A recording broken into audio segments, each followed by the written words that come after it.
Hi. A few weeks ago, I started trying to learn chess for a fundraiser, and initially my goal was to learn well enough so that I could increase my rating by 100 points per week. My rapid rating on chess.com more specifically for as long as I could. Uh, Sadly, after meeting that goal for the first 2 weeks, I failed on the third week. Um, my rating is not much higher than it was. It's 1 point higher than it was at the end of week two, so I definitely didn't make the goal for week three. But I realized that even when I'm losing the chess games, I found them to be pretty fun, and so I'd love to continue doing something chess related. As always, like none of these videos, obviously, like I'm brand new to this, none of this is affiliated officially with chess.com. Um, that's just the chess platform I'm most familiar with. Um, and I thought that it might be interesting to, since clearly I'm not going to be able to keep increasing my rating by 100 per week, that ship has long since sailed. Maybe I could try to just work through the different bots on chess.com.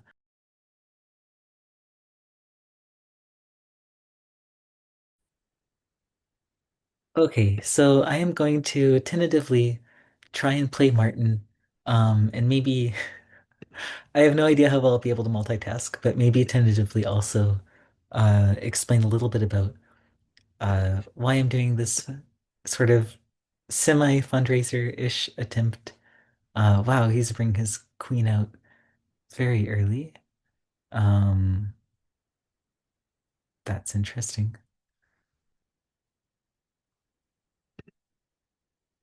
I'll just keep going with the standard opening, I think. Um, yeah, interesting again. He's using a very uh, aggressive approach. I'll take the bishop. Um, yeah, so basically the organization that I'm loosely affiliated with, or not loosely affiliated with, sorry, I'm apparently not that good at multitasking. That I'm doing this with is Friends. And okay, it looks like if I take this, then the queen will be in danger. I don't see any obvious risks there, so I'll just go for it. Um,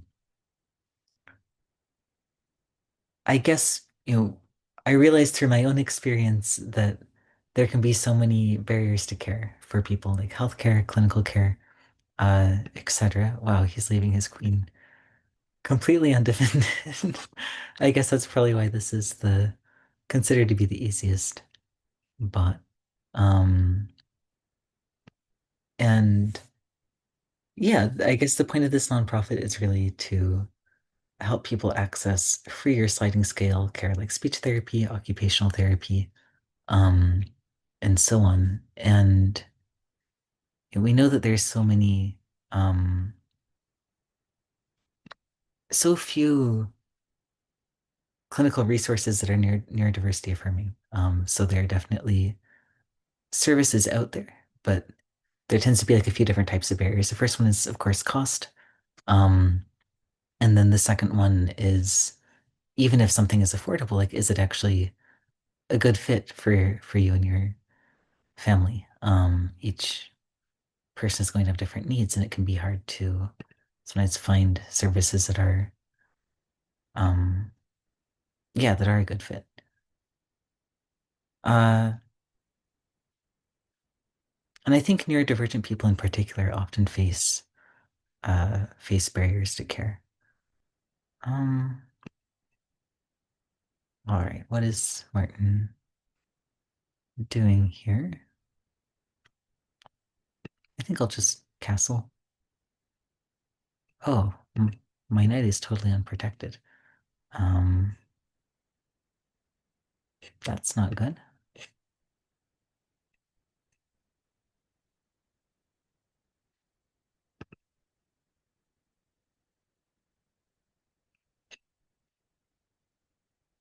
I think I'll just bring the queen out. I always get a little nervous when I bring out the queen. Like, what if I'm missing something? Uh, okay, I'm impressed that he saw that threat coming. Um, yeah. he doesn't always. So, let's see.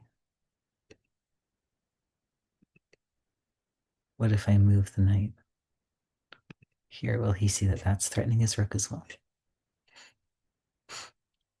Okay, I don't think that's a great trade for him, though.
Yeah, I think I'll just trade that.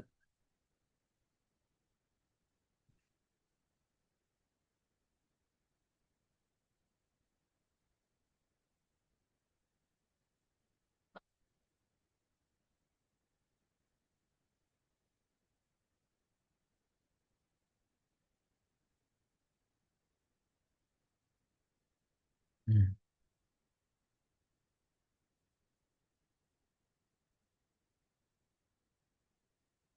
I wonder if I can distract him with the bishop. No, okay. Uh, I did not successfully distract him at all.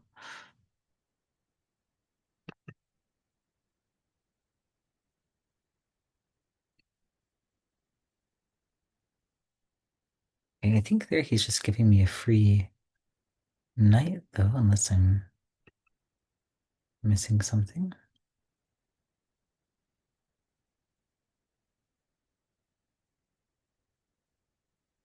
And it looks like this knight is now also unprotected. Trying to clean up some pawns.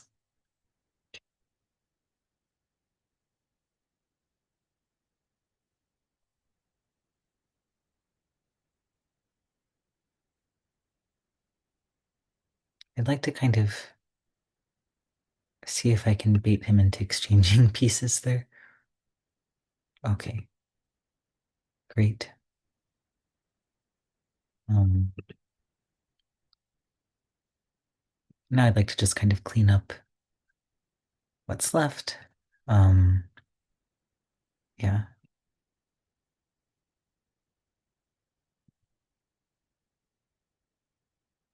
clean up pawn, and then try and promote one of our own.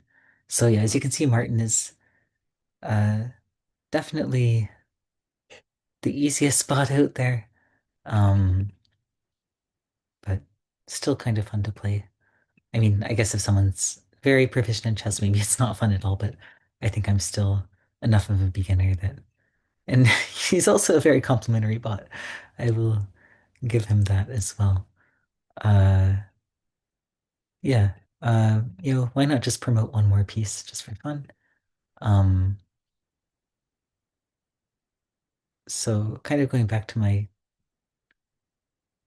very, very um difficult attempt at multitasking, kind of going back to the neurodiversity care component. Um, yeah, I just think that healthcare is, to me, it's such a basic human right and something that everyone should have access to.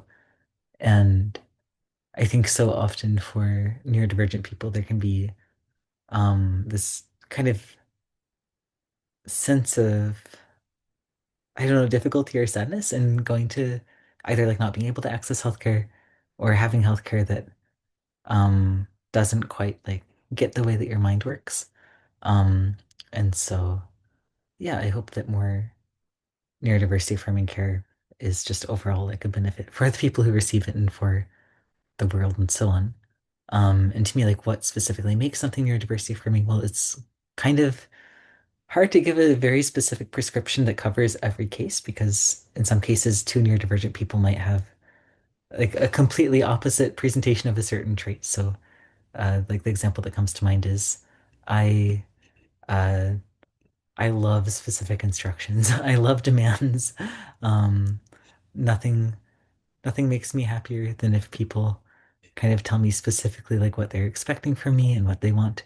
Um, but for other people, like those demands can feel like a pretty big imposition on their autonomy, um, or might be quite overwhelming. So I guess when I think of neurodiversity framing care, it's less of like one specific approach and more of principles that underpin the approach, like whether that's more uh, proactivity and getting feedback from people, more um, more of kind of like time and effort and ongoing learning to understand more about neurodiversity and neurodivergence, um, maybe more representation of neurodivergent therapists or clinicians.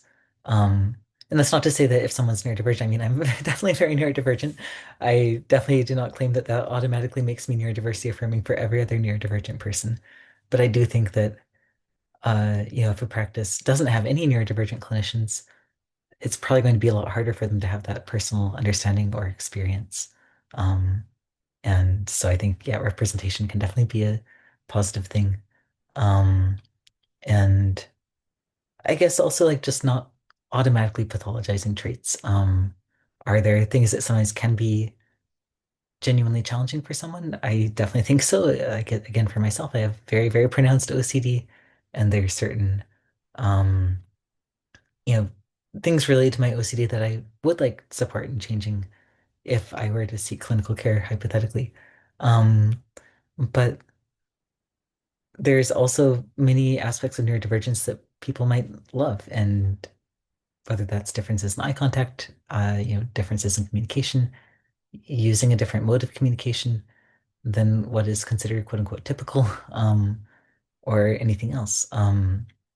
And yeah, I think that just appreciating people for who they are and what makes them them is kind of the heart of neurodiversity affirming practices to me. Like whether the person's neurodivergent or neurotypical, I think it's just universally a good thing to do.